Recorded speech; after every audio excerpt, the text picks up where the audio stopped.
formation en plasturgie dédiée donc à l'injection des matières plastiques pour les débutants. Donc aujourd'hui, on va voir les aspects donc liés au risque de ce métier. Donc ce métier, bien sûr, donc ceux qui travaillent dans ce métier sont c'est-à-dire fréquemment confrontés à des risques qu'on va essayer de découvrir aujourd'hui. On va voir donc quelles sont les règles de sécurité à respecter pour se protéger contre ces risques.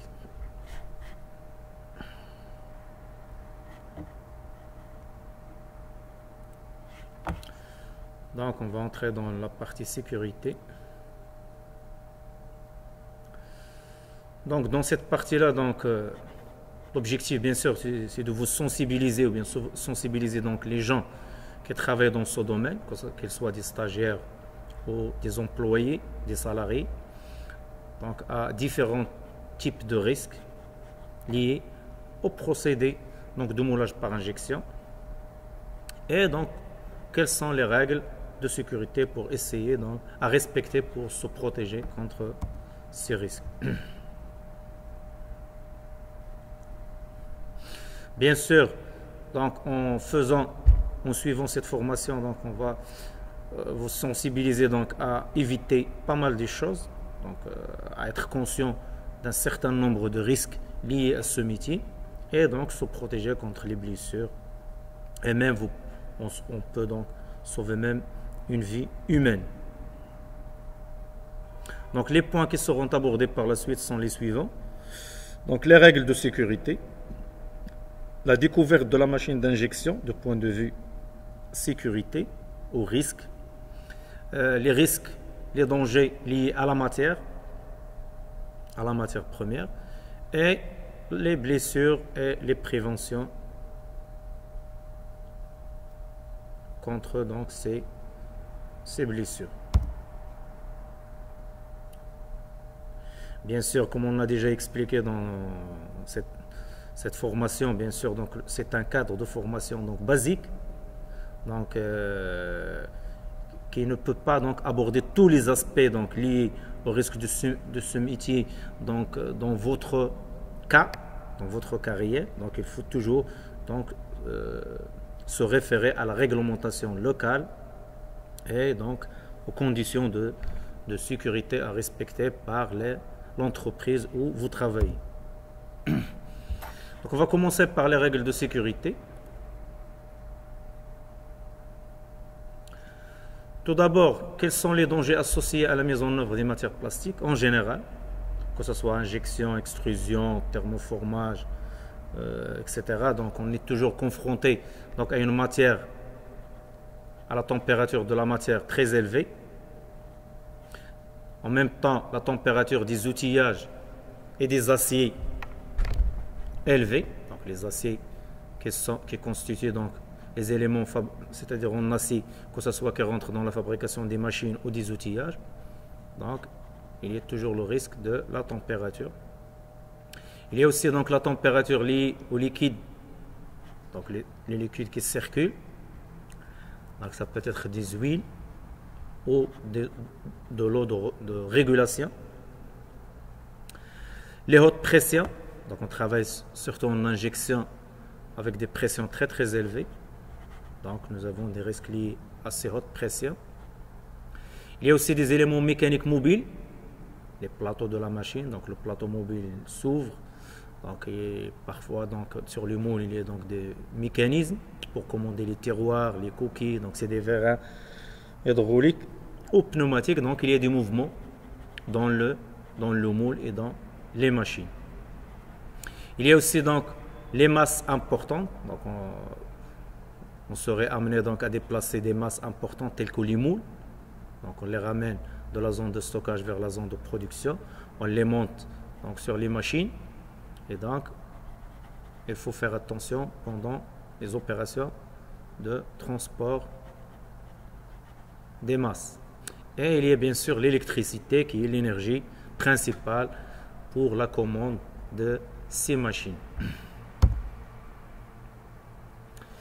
Bien sûr, il est très vital donc de connaître les risques associés à ce processus et aussi les protections prévues et les règles de prudence. Bien sûr, les fournisseurs des machines essaient de prévoir un ensemble de protections que vous devez donc garder en fonctionnement, ne pas donc c'est-à-dire les arrêter ou les déverrouiller. Donc il faut respecter donc les consignes du fournisseur machine, des fournisseurs matière et aussi des fournisseurs moules.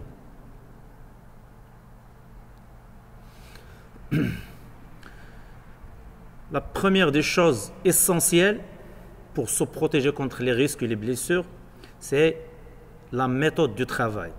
Donc, il faut apprendre à travailler d'une façon méthodique. Il ne faut pas travailler donc d'une façon aléatoire. Donc, il faut se concentrer et développer donc une méthode de travail basée sur la sécurité et la protection contre les blessures et les dangers. Donc, dans cette méthodologie, donc, il faut que vous insistiez sur c'est-à-dire sur le suivi des règles de sécurité préétablies, que ce soit au niveau local, au niveau de l'entreprise, ou au niveau du secteur, ou même au niveau de l'industrie nationale. Et ne jamais prendre donc des risques inutiles. Donc, ce n'est pas la peine de se trouver dans des situations où vous n'êtes pas donc obligé d'y être. Bien sûr, il faut s'informer de la réglementation locale concernant donc les employeurs, les salariés, etc. Et bien sûr, assurez-vous bien que les conditions sont remplies. Donc l'ensemble des conditions, des règlements et des règles à respecter donc, concernent tout le monde. Donc elles concernent les employeurs et les employés. Donc pour la machine, il faut s'assurer que les protections sont actives et travaillent correctement. Il ne faut pas les désactiver. Si vous voulez les désactiver, donc vous prenez donc l'entière responsabilité et vous allez subir donc les conséquences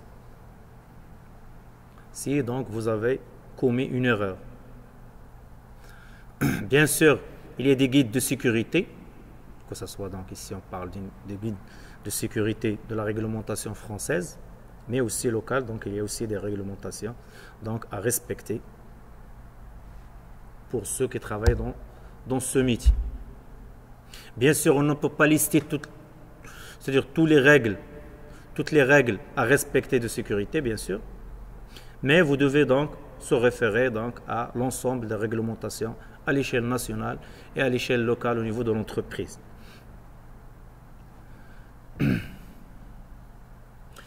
Donc la responsabilité, c'est votre responsabilité. Donc c'est vous que vous devez prendre la responsabilité de vous protéger vous-même et de protéger ceux qui travaillent avec vous. Et donc, ne soyez pas imprudents parce que donc, la santé, c'est le facteur donc, principal à protéger. Et si vous n'arrivez pas à protéger, c'est-à-dire votre propre santé, donc n'attendez pas que les autres vont le faire.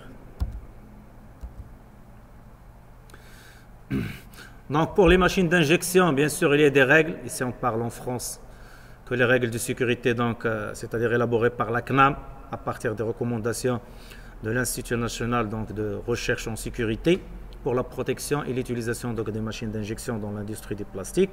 Donc il est identifié, donc si vous retournez donc, c'est-à-dire à la réglementation, donc il y a une identification des zones à risque. Donc il y a des zones qui présentent des risques, vous devez les connaître, c'est-à-dire la nature du risque associé à chaque zone et par la suite, donc vous devez être prudent et pour se protéger contre ces risques.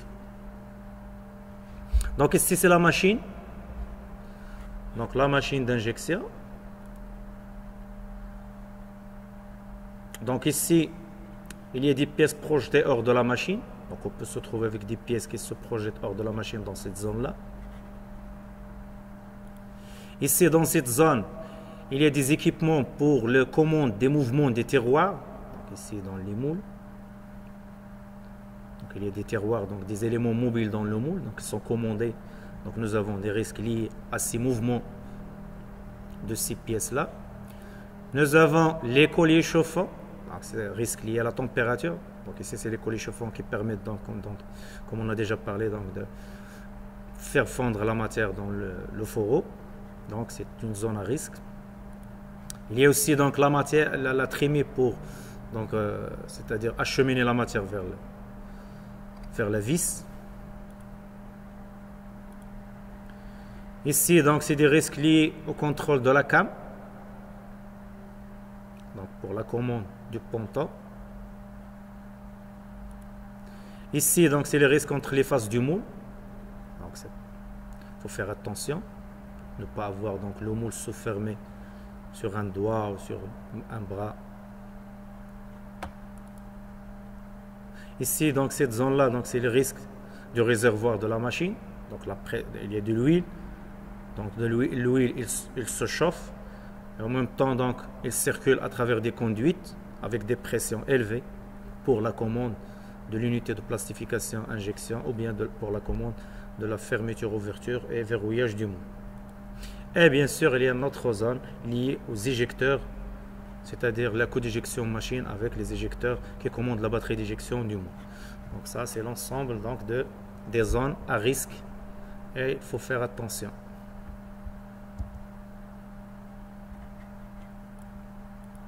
Et bien sûr, là, nous avons le mécanisme de fermeture. Donc la fermeture des presses, il y a donc de la fermeture mécanique, hydraulique, mixte. On a déjà parlé de ça. Donc les systèmes qui permettent donc la commande. Il y a aussi donc des risques liés à ces mécanismes qui fonctionnent mécaniquement. C'est des biellettes, donc du genouillère commandé par des vérins.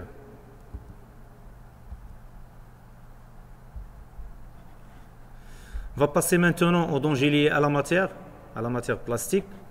Donc, l'essentiel ici, c'est de se référer aux fiches techniques de la matière et surtout donc la partie sécurité pour l'utilisation de ces matières. Il faut bien lire et comprendre et essayer de respecter à la lettre les recommandations du fournisseur de la matière avec laquelle vous travaillez. Parmi les choses à laquelle il faut faire attention, c'est au mélange des matières plastiques. C'est-à-dire mélanger différents types de matières plastiques. Donc le mélange des matières plastiques peut apparaître dans 3 phases principales, soit pendant la purge, donc le processus à l'aide duquel l'ancienne matière est dégagée de l'unité d'injection. Donc pendant la purge, on essaie donc d'évacuer l'ancienne matière et donc c'est-à-dire d'alimenter ou de remplir le fourreau par la nouvelle matière. Donc il faut faire attention à la matière, au contact de la nouvelle matière avec l'ancienne matière. Avec le rebrouillage des carottes et des canons, pendant l'opération de rebrouillage, c'est-à-dire il faut se méfier des matières qui sont rebrouillées, recyclées. Donc il faut faire attention au genre de matières qui seront donc rebrouillées ensemble. Et bien sûr pendant le stockage et le transvasement, c'est-à-dire quand on stocke la matière et quand on les transverse donc ensemble, donc il faut faire attention. Il y a des combinaisons des matières qu'il faut éviter de faire. Donc généralement, mélanger des matières plastiques, c'est toujours dangereux. Spécialement quand on a 2 matières, une qui se transforme à haute température et l'autre qui est transformée à basse température. Donc celle qui se transforme à basse température va se dégrader et donc elle va dégager des gaz qui seront nocifs, parfois explosifs, toxiques. Donc il faut faire attention. Donc ici on va insister sur des combinaisons à éviter. Donc il y a des combinaisons très dangereuses à éviter. Donc il ne faut jamais mélanger le polyamide avec l'acétal, le polyacétal, ni le PVC avec le polyacétal, ni le polycarbonate avec le polyacétal. Donc chaque fois que vous avez le polyacétal, évitez son mélange avec le polyamide, le PVC ou bien le polycarbonate. Et il faut éviter aussi donc le mélange entre le polycarbonate et le PVC. Donc ça, c'est très très essentiel à éviter. Donc éviter ce mélange entre ces matières qu'on vient de citer.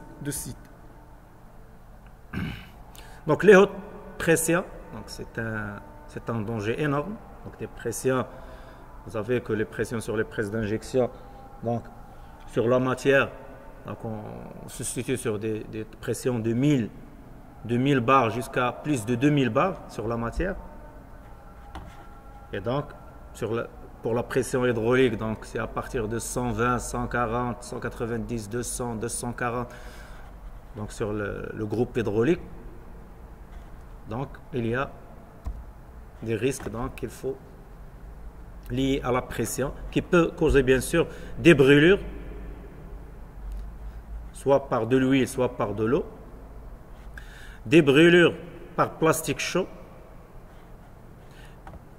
parfois même des membres écrasés, et parfois aussi donc la perte d'un doigt. Donc il faut faire vraiment attention pendant le travail dans ce métier à risque. Pour cela, donc, il faut s'assurer que la protection est adéquate et accessible, que la force de verrouillage est adaptée, que la bise n'est pas obturée ou bien n'est pas obstruée. Donc si la bise se bloque, donc la pression va s'élever et à un certain moment vous aurez une explosion qui est très grave. Il faut respecter la procédure de purge. Il faut veiller à ce que la procédure de purge soit utilisée d'une façon correcte. Les systèmes de contrôle de température, ils doivent fonctionner correctement pour bien suivre l'évolution de la température. Les tuyaux d'huile et d'eau ont des caractéristiques requises, c'est-à-dire qu'ils possèdent les caractéristiques requises pour supporter les températures de fonctionnement et la pression de fonctionnement. Vérifiez que les tuyaux ne sont pas en contact avec des eaux chauffées qui peuvent les détériorer. Vérifiez aussi que les tuyaux n'ont pas été usés par des mouvements mécaniques. Parfois, pendant les mouvements, il y a un frottement avec le tuyau, donc qui peut c'est-à-dire nuire au tuyau et la détériorer par la suite, ce qui peut causer donc la sortie du liquide et peut causer donc des graves blessures. Un autre risque très très important à éviter, donc c'est le risque lié à la poussière. Donc la poussière, donc dans le domaine de travail, et selon donc le type de matière avec laquelle on travaille, donc dans la poussière, il y a la matière, il y a donc des petites particules qui circulent, donc parfois on n'arrive pas à les voir, donc il faut faire attention parce que ces poussières donc peuvent causer donc des blessures aux yeux, des difficultés de respiration ou bien des risques de brûlure spécifiques. Il faut toujours s'assurer que le système d'aspiration des poussières fonctionne. Donc, le système d'aspiration est obligé de l'installer dans les sites de production de plasturgie pour aspirer donc cette poussière vers l'extérieur. Porter les gants, ça, il est nécessaire. Porter des masques filtrants, c'est nécessaire pour ceux qui travaillent dans des matières plastiques avec des fibres de verre. Donc il faut porter des masques adéquats parce que les fibres de verre, elles sont vraiment très très petites et vous pouvez les sentir piquer sur le... C'est-à-dire, vous piquez, mais vous ne pouvez pas les voir. Donc, certainement, elles circulent dans l'air et donc vous pouvez les respirer. Et finalement, elles s'installent dans les poumons. Donc, ceux qui travaillent dans ce genre de matière plastique avec des renforts, il faut faire attention, il faut porter donc les masques filtrants nécessaires en fonction des dimensions de ces renforts. Éviter de fumer ou éviter les flammes nues près des zones à risque. Bien sûr, il faut éviter de fumer dans tous les cas, parce que donc, fumer, ça détériore la santé, mais ça peut aussi causer encore davantage de risques. Et donc, ça peut causer des explosions ou des endommagements de certains organes qui peuvent causer des blessures. Éviter de créer la poussière inutile.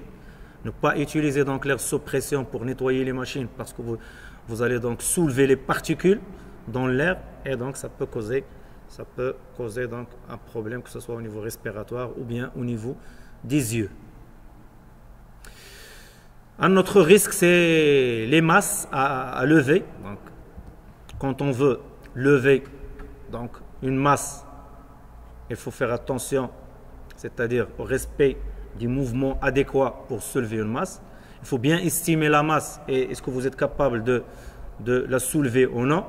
Et bien sûr, dans le cas contraire, donc, utiliser des systèmes de levage et de manutention adéquate parce que vous aurez ou bien vous serez donc sujet à des blessures au dos, des blessures dans le cou ou les épaules, les muscles, etc.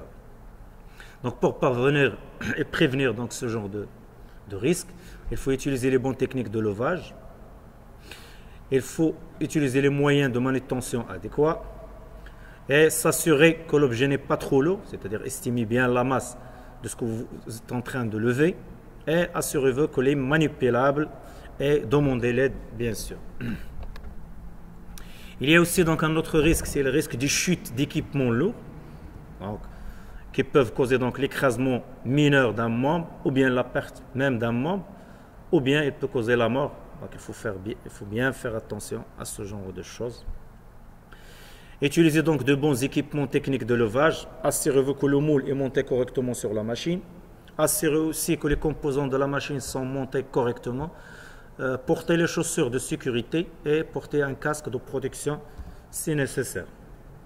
Un autre risque, c'est le bruit. Donc les bruits sonores, les machines donc, causent des bruits. Donc il y a un niveau, c'est-à-dire à ne pas dépasser, sinon, c'est-à-dire le niveau peut être nuisible pour les oreilles. Il peut causer donc la surdité. Donc il faut s'assurer que le bruit il est dans les limites tolérables par la réglementation.